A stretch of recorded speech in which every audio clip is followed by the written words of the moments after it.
Everyone, welcome back to our YouTube channel Karishma cloud vlogs. అందరూ ఎలా ఉన్నారో కింద కామెంట్ సెక్షన్లో అయితే కామెంట్ చేసేయండి.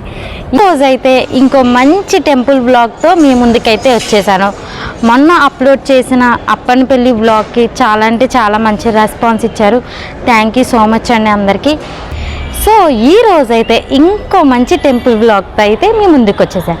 ఈరోజు ఏ టెంపుల్కి వెళ్ళబోతున్నాం అనుకుంటున్నారా మీరందరూ? ఏ టెంపుల్కి అని చెప్పే ముందు, ఆ టెంపుల్ చూసి ముందు మీరు మాత్రం ఇప్పటి వరకు మన ఛానల్ని సబ్స్క్రైబ్ చేసుకోకపోతే కింద సబ్స్క్రైబ్ బటన్ ఉంటుంది, వెళ్ళి సబ్స్క్రైబ్ చేసుకోండి.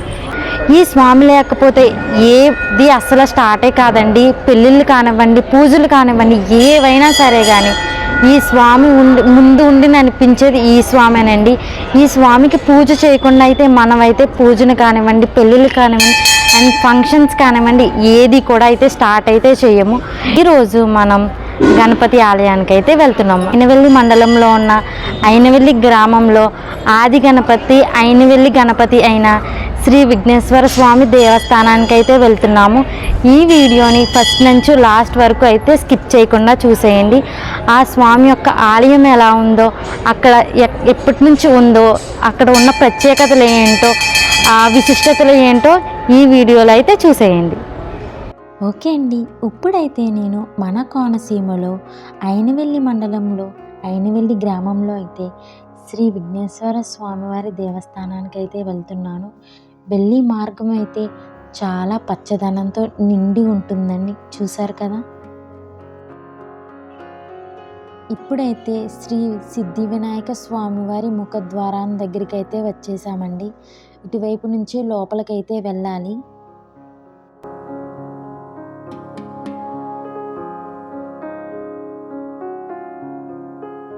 నేనైతే ఆలయం దగ్గరికి అయితే వచ్చేసానండి. మీరు కూడా నాతో పాటు లోపలికైతే రండి. ముందుగా నేనైతే ఆ స్వామిని దర్శించుకోవడానికైతే వెళ్తాను. నేనైతే ఆ స్వామికి ఎంతో ఇష్టమైన కొబ్బరికాయ, గరిక, పాలు ఇవన్నీ అయితే తీసుకెళ్తున్నాను. భక్తులందరూ కూడా ఇక్కడికి వచ్చి ఆ స్వామివారికి గరిక, కొబ్బరికాయలు, పాలు ఇవన్నీ తీసుకుని వెళ్తారు.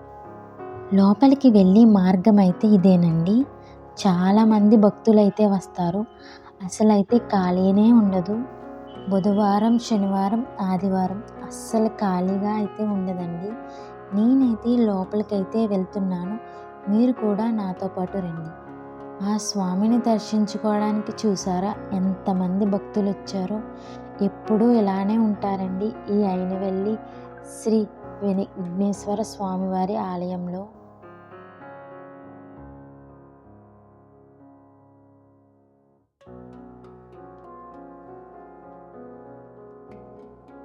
ఇదేనండి శ్రీ ఆది గణపతి అయినవెల్లి గణపతి అయిన శ్రీ విఘ్నేశ్వర స్వామివారి దేవస్థానం.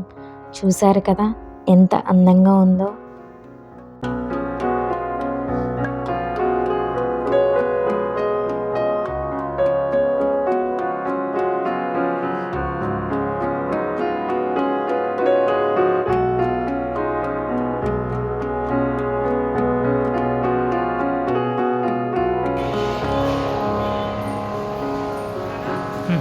ముందుగా ఆ స్వామిని దర్శించుకోవడానికన్నా ముందు ఆ స్వామి విగ్రహం అయితే కొబ్బరికాయలు కొట్టి చోటనైతే ఉంటుందండి. నేనైతే అక్కడికైతే వెళ్తున్నాను. అక్కడ కూడా ఆ స్వామివారి విగ్రహం ఉంటుంది. చాలామంది భక్తులైతే చాలా కోరికలు అయితే కోరుకొని ఆ స్వామివారికి కొబ్బరికాయలు అయితే చెల్లిస్తారండి. ఈయనైతే ఏం కోరుకున్నారో మరి, ఎన్ని కొబ్బరికాయలు కొడుతున్నారో చూడండి. నేనైతే లోపలికైతే వెళ్తున్నాను. మీరు కూడా రండి. నేను దర్శనం చేసుకున్న తర్వాత ఆ స్వామి యొక్క విశిష్టతలను, ఆ స్వామి యొక్క మహిమలను, ఆ స్వామి ఇక్కడ ఎప్పుడు వెలిసారో కూడా ఈ వీడియోలో అయితే చూసేయండి.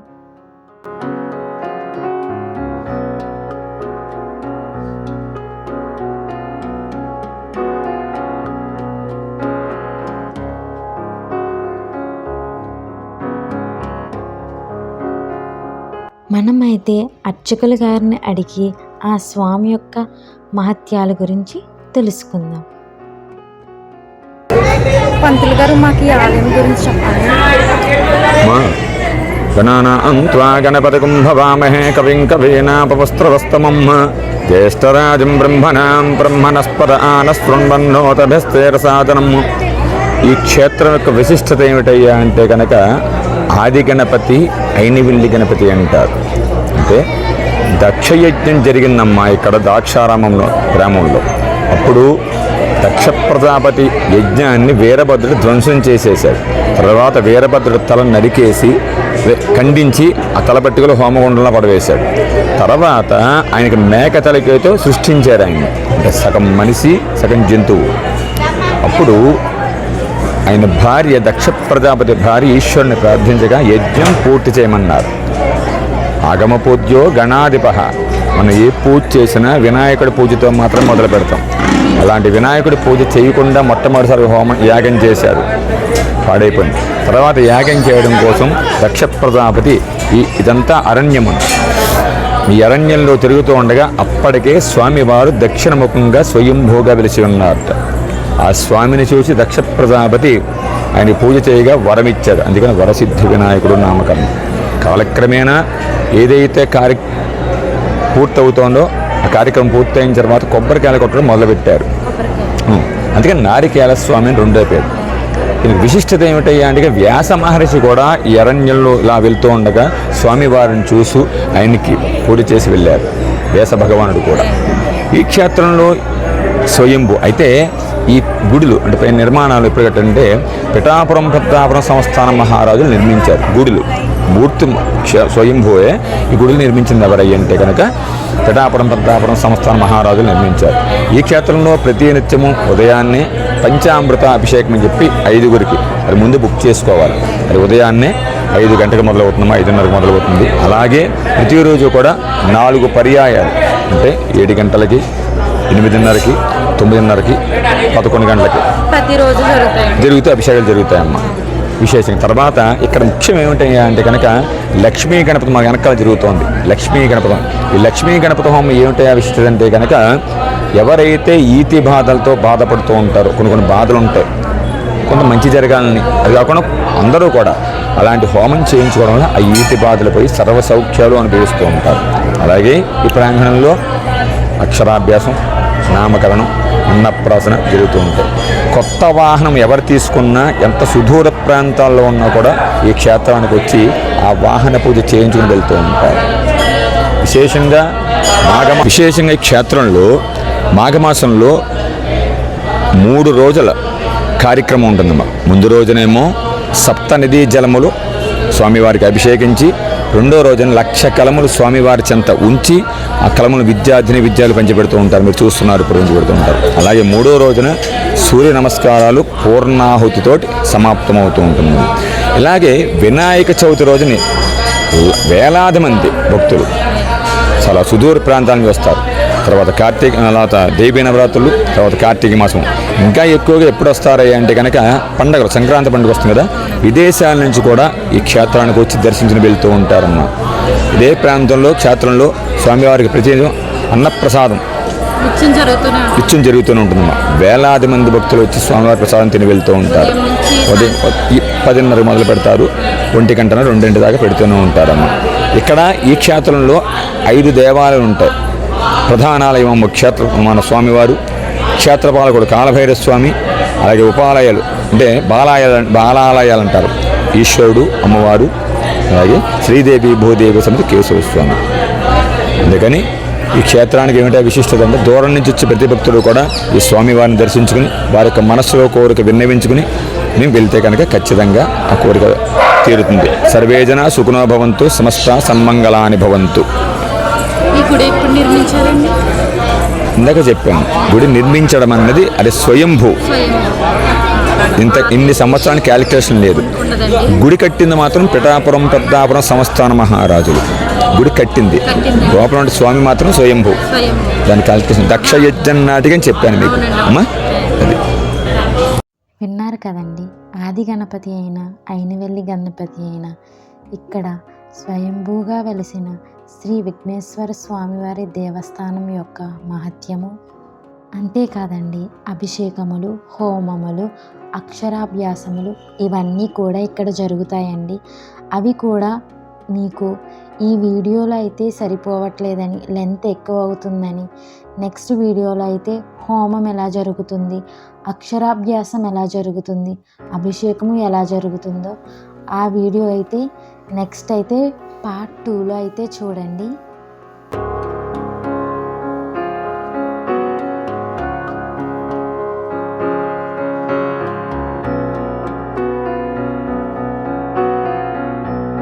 ఎప్పుడూ కూడా నిత్యం భక్తులు ఇలానే వస్తూ ఉంటారండి. అంతే కదండి, పండగలప్పుడు కానివ్వండి, ఏ పూజ అయినా ఏ విశేషమైనా కూడా ఈ దేవస్థానాన్ని అయితే చాలా అంటే చాలా అందంగా అయితే పూలతో అయితే అలంకరిస్తారండి.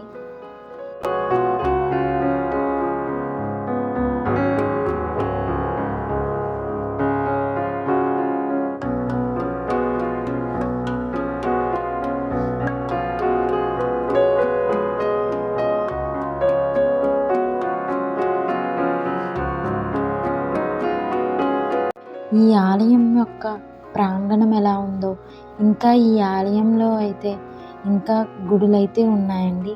మీకు కూడా అవి కూడా చూపిస్తాను రండి.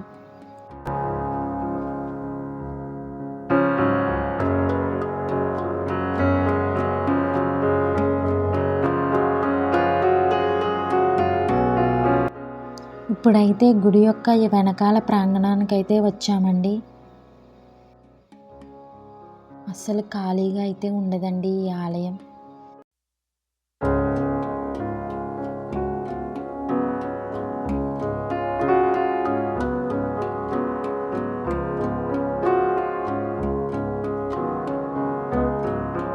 ఇక్కడైతే పూజలు ఇవన్నీ కూడా ఇక్కడే చేస్తారండి. ఇక్కడే హోమం అయితే చేస్తారు. మీకైతే నెక్స్ట్ వీడియోలో అయితే హోమం ఎలా జరుగుతుంది, అక్షరాభ్యాసం ఎలా జరుగుతుంది, అభిషేకం ఎలా జరుగుతుందో నెక్స్ట్ వీడియోలో అయితే చూసేయండి. పార్ట్ 2 వీడియో అయితే పెడతాను.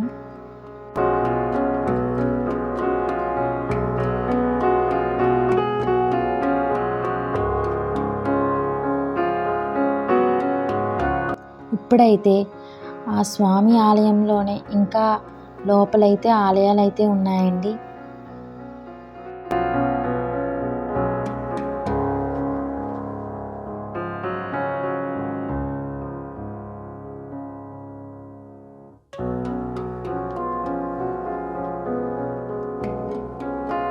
ఇప్పుడైతే ప్రధాన ఆలయంలో ఉన్నటువంటి ఇంకో ఆలయం దగ్గరికి అయితే వచ్చేసానండి. ఈవిడేనండి శ్రీ అన్నపూర్ణ అమ్మవారు.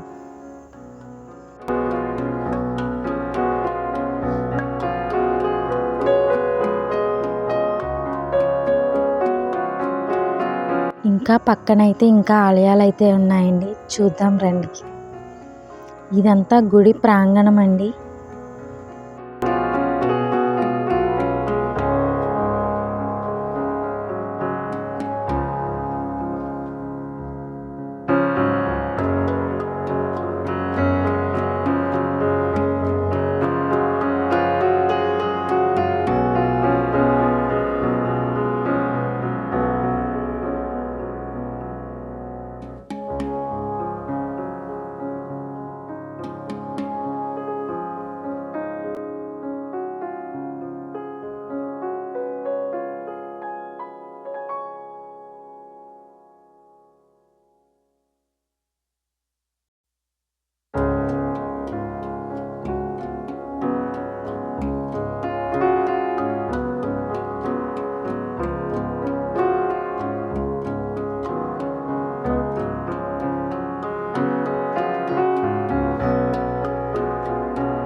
ఇదొచ్చేసి ఇంకో ఆలయం అండి. క్షేత్రపాలకుడైన శ్రీ కాలభైరవ స్వామివారి ఆలయము. ఈ ఆలయాలన్నీ కూడా ఆ గుడి ప్రాంగణంలోనే ఉంటాయండి.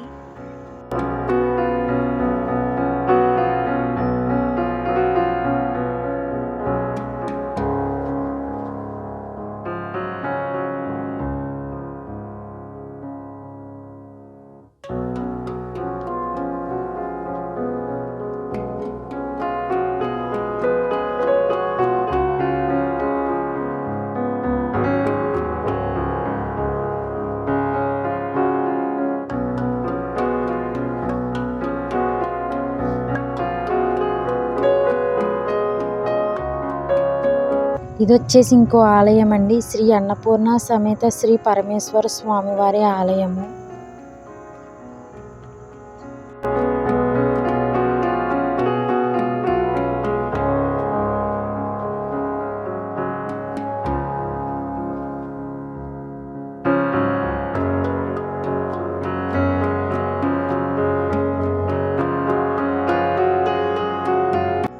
ఇంకో ఆలయం అండి, ఇది శ్రీదేవి భూదేవి సమేత కేశవ స్వామి వారి ఆలయము. అర్చకులు గారు చెప్పినట్టు 1,00,000 కలములతో అయితే పూజ అయితే చేస్తారు కదండి. ఆ 1,00,000 కలములు అయితే భక్తులకు అయితే ఇస్తారు. అందుకేనండి ఆ కలము కోసమే ఈ భక్తులందరూ కూడా ఇలా లైన్లో అయితే ఉన్నారు. తీసుకుని ఆ ఒక్క కలము కోసం ఎప్పటి నుంచో అయితే ఇలానే అయితే ఉన్నారు ఇక్కడ. వాళ్ళ నమ్మకం చూసారా ఎలా ఉందో. ఆ భక్తుల కోరికలు తీర్చిన ఆ విఘ్నేశ్వర స్వామి వారికి అయితే ఆ భక్తులైతే వారి ముడుపులను అయితే చెల్లించుకుంటున్నారు.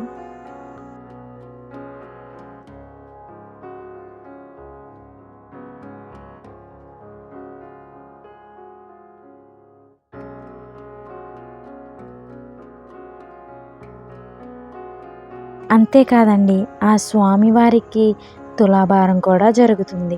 భక్తులు కోరుకున్న కోరికలు తీర్చినందుకు ఆ స్వామికి అయితే ముడుపులైతే చెల్లించుకుంటారు, తులాభారం అయితే వేస్తారు.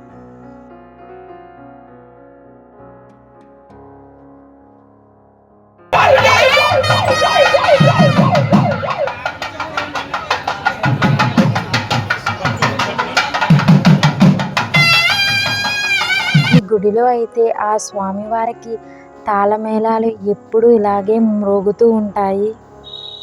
ఓకే అండి, ఈ వీడియో చూశారు కదా. ఇదే కాదండి, ఇంకో వీడియో కూడా ఉంది.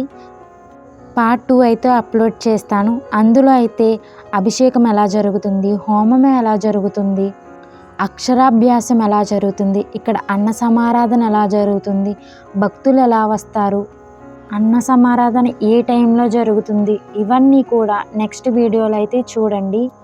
నెక్స్ట్ వీడియో మాత్రం చాలా ప్రత్యేకంగా అయితే ఉండబోతుంది. మీరు మాత్రం అస్సలు మిస్ అవ్వకండి. మన ఛానల్ని ఇప్పటి వరకు సబ్స్క్రైబ్ చేసుకొని వాళ్ళ మాత్రం తప్పనిసరిగా సబ్స్క్రైబ్ చేసుకోండి.